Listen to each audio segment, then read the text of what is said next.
Este programa es presentado por English Spot, Teaching the Future. y Camerino, Professional Makeup. Te invitamos a visitar Carol Boutique en la ciudad de Doral, donde encontrarás la maravillosa ropa y accesorios que luzco en este programa. También te invitamos a visitar Das Spa, el mejor spa de Doral.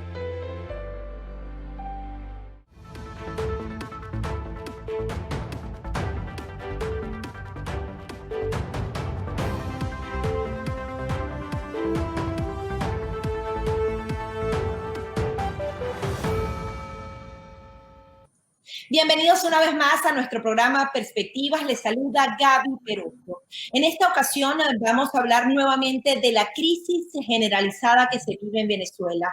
Human Rights Watch ha estado vigilando muy de cerca todo el tema de los derechos humanos y también sobre la grave situación de salud que viven los venezolanos. Y en particular, esta hora se agrava mucho más con el tema del COVID-19. Es por eso que esta semana Human Rights Watch ha dado un nuevo informe sobre la grave situación, la emergencia sanitaria que vive el país.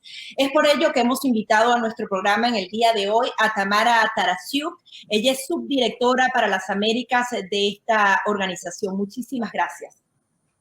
Buenos días, Gaby, ¿cómo estás?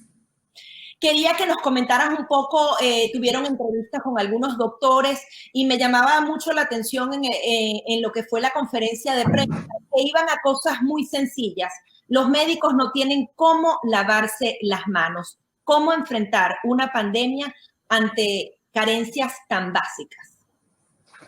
Es imposible, ese es el gran problema que tenemos hoy en Venezuela, porque las medidas más básicas de protección ante una pandemia no se pueden aplicar.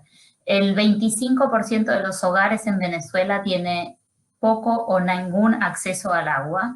El 70% de los hospitales no tienen acceso al agua y esto significa que la gente no puede lavarse las manos y que los médicos no pueden lavarse las manos. Esto ya era un problema antes del coronavirus porque había que suspender cirugías, por ejemplo, pero se ha transformado en una situación mucho más grave ahora porque no hay agua, no hay jabón, no hay alcohol gel, hay dificultad para conseguir mascarillas, guantes, las cuestiones más básicas.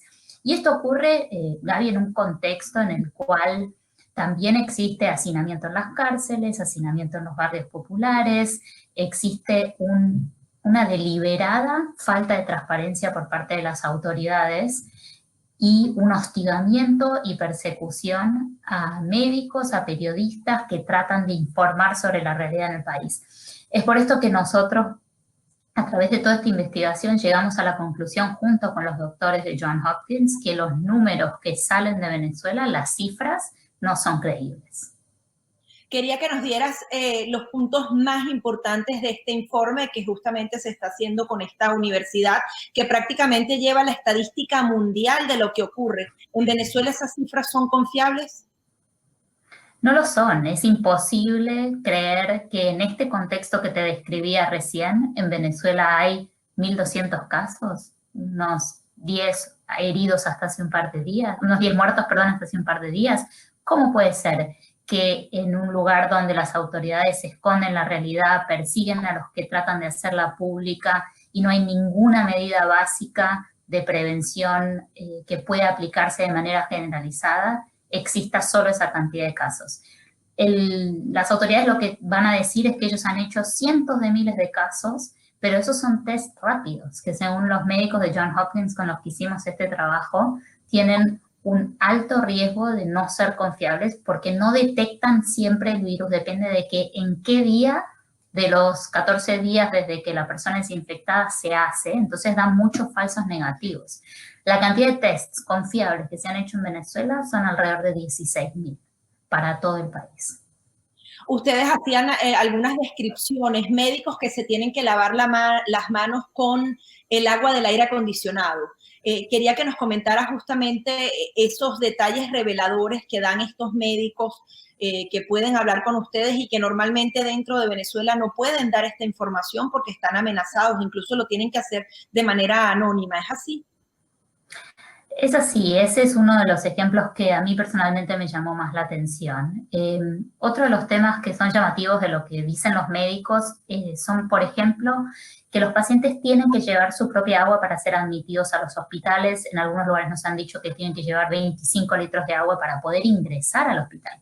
Esto significa que hay personas que no tienen la posibilidad de ser ingresados a un hospital porque no tienen la posibilidad de comprar ese agua.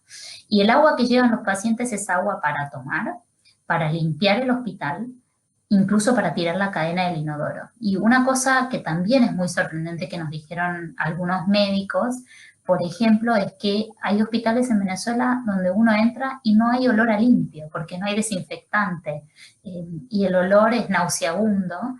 Hay casos donde los pacientes no pueden usar los baños en los hospitales y han tenido que salir y defecar y usar como baños el jardín del hospital. Hay hospitales donde los pozos de agua están llenos de ratas. Entonces, es este el contexto en el cual se llega al coronavirus. Llega en un contexto donde ya había un sistema de salud totalmente colapsado. Un sistema de salud colapsado sin agua no puede hacer frente a una pandemia global. Ahora bien, ustedes también señalaban que incluso era más riesgoso que una persona fuera a un hospital porque no solamente se trata del contagio del coronavirus, sino de otras infecciones que puedan tomar por toda esta situación que describes. Así es. Los doctores que hicieron este trabajo estaban realmente sorprendidos al comienzo porque por la falta de agua había un alto índice de contagio de infecciones intrahospitalarias, que eso ocurre en cualquier lugar del mundo. Uno entra al hospital y puede tener una infección intrahospitalaria, pero estaban sorprendidos del tipo de casos que veían. Por ejemplo, alguien que entra con una fractura termina con diarrea, que no tiene nada que ver una cosa con la otra. Entonces, en ese contexto, la posibilidad de que se transmita el virus del coronavirus es muy alta, porque un paciente no puede lavarse las manos un médico no puede lavarse las manos entre ver un paciente y el siguiente. Ahora, ¿cuáles son las recomendaciones que ustedes hacen? Hay muchos niveles hasta dónde podría corregirse esto, de quién dependería que se tomen por lo menos las medidas básicas y necesarias para poder enfrentar esta pandemia dentro de Venezuela. Nuestro informe tiene varias recomendaciones. La primera es al Secretario General de Naciones Unidas para que lidere estos esfuerzos. Es necesario que se ponga al hombro la causa venezolana, que no la olvide y que sea una prioridad exigirle a Nicolás Maduro un ingreso amplio de Naciones Unidas para poder implementar una respuesta humanitaria a gran escala. Pero la llave, el gran obstáculo aquí, son las autoridades que responden a Nicolás Maduro. Por eso también recomendamos no solo a Guterres, sino al Grupo de Lima, a Estados Unidos, a la Unión Europea, que continúen e intensifiquen la presión al régimen para que permita un ingreso amplio de Naciones Unidas, especialmente a través del Programa Mundial de Alimentos y sus socios, que son los que tienen la capacidad logística de implementar esto, que dejen a los actores humanitarios trabajar y a los médicos sin represalias, sin presiones, con salvoconductos que les permitan movilizarse por el país, con acceso prioritario a la gasolina, que hoy es un bien escaso en Venezuela. Le pedimos a los distintos gobiernos que financien este esfuerzo para que Naciones Unidas tenga los fondos para actuar. Y también tenemos recomendaciones específicas para el gobierno de Estados Unidos para que deje en claro que las sanciones al sector petrolero y las sanciones que no son las dirigidas a funcionarios públicos, sino al sector financiero en general, no generen un obstáculo para que la ayuda humanitaria llegue a Venezuela. Ahora, el director para las Américas en esta conferencia de prensa, José Miguel Vivancos, responsabilizaba directamente a Nicolás Maduro. Él aseguraba que él, mientras no tenga una garantía de que haya un sello de su gobierno para que esa ayuda humanitaria entre masivamente, él no va a permitir que esta ayuda llegue. ¿Cómo pueden entonces ustedes concientizar, lograr presionar al régimen de Maduro para que haya una respuesta que sea masiva? Porque sí han hecho varias acciones específicas, pero que no llegan a la totalidad o no pueden resolver ni siquiera el problema de un solo hospital cuando no se puede hacer a gran escala? Mire, yo creo que a esta altura es bastante claro que no podemos confiar en la buena voluntad del régimen. Lo que hay que hacer es mantener la presión, y esa presión se mantiene a través de las sanciones dirigidas a los altos funcionarios, las investigaciones penales a nivel internacional, para mostrar que en algún momento van a ser llevados ante la justicia, y también la presión sobre cómo llega la ayuda humanitaria, porque hoy realmente la gente está desesperada. Y es cierto que la actitud habitual del régimen ha sido tratar de ponerle un sello bolivariano a cualquier ayuda que distribuya, pero tiene que quedarle claro que la ayuda tiene que ir antes de la política. La vida viene antes de la política. Y si el mensaje por eso tiene que ser contundente, que la ayuda va a llegar solamente si es a través de un tercero imparcial que la pueda distribuir sin esta connotación política. Y él la necesita, porque en Venezuela no existe ese apoyo para darle a la gente que hoy está tan necesitada. Sí, precisamente ustedes hacían un llamado al secretario general de Naciones Unidas a que sea él personalmente el que quiebre un poco esta discusión estéril que al final hace que la ayuda no llegue. ¿Cómo lograr a concientizar? Porque sabemos que hay actores dentro de Naciones Unidas como Rusia, como China, el propio gobierno, el régimen de Nicolás Maduro, que es reconocido allí, no reconoce esta crisis humanitaria en la escala real. ¿Cómo lograr entonces hacerlo? ¿Hay otro actor que lo pueda hacer o sencillamente Naciones Unidas es el único capacitado para lograr esta ayuda a gran escala? Naciones Unidas tiene la capacidad logística, en particular a través del Programa Mundial de Alimentos, de implementarla. Pero para que eso ocurra hace falta quebrar esta actitud que tiene el régimen de puertas cerradas a esta gran escala, ¿no? Porque como decías, en el último año hemos visto más ayuda humanitaria que nunca llegar a Venezuela. Lo que pasa es que no es suficiente por la magnitud de la crisis. Entonces nosotros le solicitamos al Grupo de Lima, a Europa, a Estados Unidos, que presionen al régimen y también a gobiernos que tienen influencia sobre el régimen de Venezuela, a que manden un mensaje similar. Y es que la ayuda tiene que llegarle al pueblo. Vamos a ver cómo nos va con este pedido, pero buena parte de la asistencia humanitaria no viene de Rusia o de China, que están haciendo negocios con el régimen. Entonces hay que tratar de asegurarse de que el mensaje sea claro y contundente, que esta ayuda no va a llegar, salvo que sea apolítica. Ahora, ustedes conocen muy bien la realidad y el contexto mundial. ¿Por qué ha costado tanto que Venezuela pueda acceder a más recursos? Veíamos ayer una iniciativa, creo que sin precedentes, esta conferencia de donantes impulsada por la Unión Europea para que realmente se recabe el dinero. Decían que lo que recibe Siria apenas es el 10% de lo que recibe Venezuela y es la segunda migración masiva más importante de la historia moderna. ¿Cómo lograr que el mundo entero entienda que estamos casi a nivel de Siria?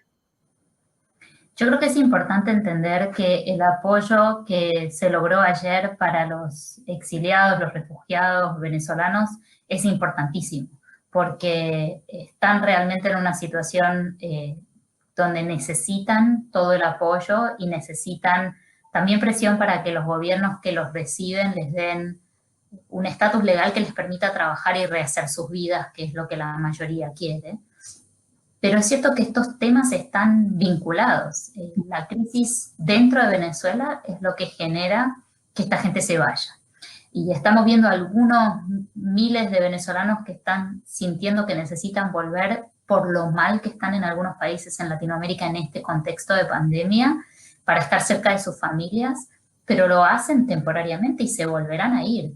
Y esta migración que va y viene, gente que entra a un país donde hay un sistema de salud colapsado, donde no hay control sobre la pandemia, que se va a volver a ir, genera una situación de tensión en la región. Entonces es importante también que haya apoyo humanitario que vaya dentro de Venezuela para contener la situación en el país y los venezolanos que están allí, y también acompañarlo no solo de apoyo financiero a los países que los reciben afuera, sino que los países entiendan que es en su mejor interés que los venezolanos que están afuera tengan algún tipo de apoyo, tengan estatus legal, para que no se vayan a Venezuela, de donde se van a volver a ir. Finalmente, tu mensaje, luego de este nuevo informe que presentan al mundo entero, ustedes hablaban de que Venezuela está en emergencia, ahora mucho más con el tema de la pandemia, y hablaban también de que se trataba de una bomba de tiempo. Tu mensaje final para los venezolanos y para el mundo para entender mejor esta realidad. La situación de Venezuela es gravísima y estamos enormemente preocupados. El mundo entero enfrenta una pandemia y cada gobierno tiene que lidiar con qué ocurre y cómo le va ante la pandemia dentro de sus fronteras. Pero no podemos olvidar a Venezuela, porque la situación en Venezuela es gravísima para los venezolanos que están adentro, pero tendrá un efecto en la región y el efecto puede ser catastrófico. Entonces, contener la pandemia dentro de Venezuela es algo que tenemos que hacer moralmente para ayudar a quienes están sufriendo allí en este momento, pero también para contener la pandemia en la región, que es otra preocupación que deberían tener todos los gobernantes, no solo mirar puertas hacia adentro. Muchísimas gracias, como siempre, por todo el trabajo que hacen a través de Human Rights Watch para que Venezuela sea vista en el mundo entero. Gracias a ustedes y seguiremos haciéndolo. Son las declaraciones de Tamara Tarasiuk, quien es subdirectora para las Américas de Human Rights Watch, presentando entonces este nuevo informe en donde dan una alerta al mundo entero que no solamente se trata de una problemática de Venezuela, sino de toda la región. Que si la pandemia continúa creciendo dentro de Venezuela, esto también puede afectar a los países vecinos y en general al mundo entero, porque se trataría de una pandemia localizada que no está siendo visualizada de la manera correcta. Hasta aquí nuestro programa Perspectivas. Este programa es presentado por English Spot, Teaching the Future. y Camerino Professional Makeup. Te invitamos a visitar Carol Boutique en la ciudad de Doral, donde encontrarás la maravillosa ropa y accesorios que luzco en este programa. También te invitamos a visitar Das Spa, el mejor spa de Doral.